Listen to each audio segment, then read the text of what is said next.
So guys, lalamon muna tayo. And si Donna lalamon din. At ako ay lalamon din also. Siyempre kasi si nanay, sabi niya, magagawa na naman daw ako ng isang takeaway box na patayan at isang takeaway box na dates na cake. So, kain muna tayo bago tayo magmasa ng harina. At siyempre, mag-bake ng cake. So, let's eat na guys. Ano bang kakainin natin? Anong ulam natin doon? Pinangat. Pinangat guys. Pangat guys. Pangalawa. Pangatlong init na yung aming ulam for today's vlog. Star. So let's eat. I don't have plato doon. Why? There is no plato. So dirty naman yan doon. Bawa. Malinis yan boy. Let's art na. Sometimes I will make arte-arte para bongga sus na tayo. Bye. So guys, mayroon na akong cupcake dito. Pero may magulo dito sa aking platform. Platform.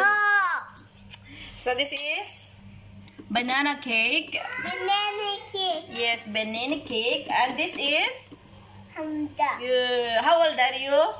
2. Very good. Yalla. Yalla, we will put this in the baking pan. Yeah. No, not will fall down. Diyos ko, alam nyo ba guys?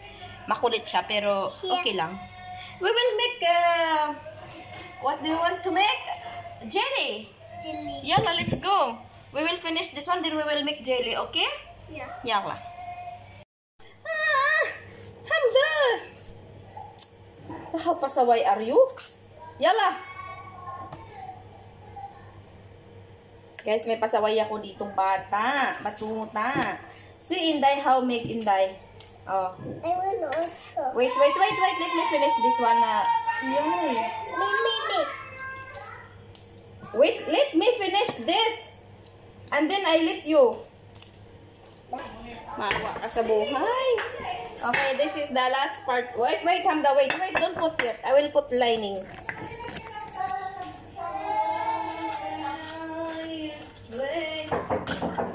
Not somebody knock the door.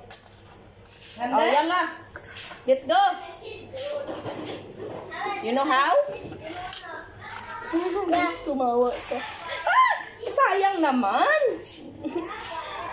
Oh, yalla. Put. What are you doing? Put. Like this. No, like this. Oh. Open this one. Why there? Open this one. Ayan, open. Diyos ko, Mariosip Marimar. Ano ko na nga kasi? Mga pasaway nga bata, ne? Ayan, nagpaupog sa. So guys, ito na yung ating cupcake na nagkagulo kanina kay Hamdoni. Pero, hindi ito para sa bahay guys. Ipamimigay ito ni nanay mamaya kay Mama mo sa Mushrif. So, gagawa din tayo ng fatire. Ito yung ating dough. Ayan.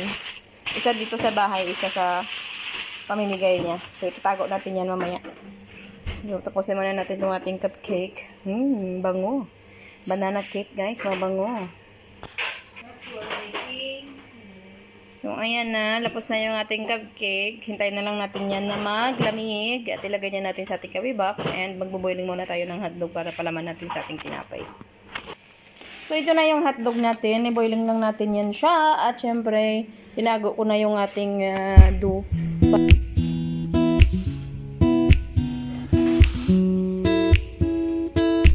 Miss ko siguro si nanay yan. Ha? Umalis sila? Sa bahay. Palubog na ang araw.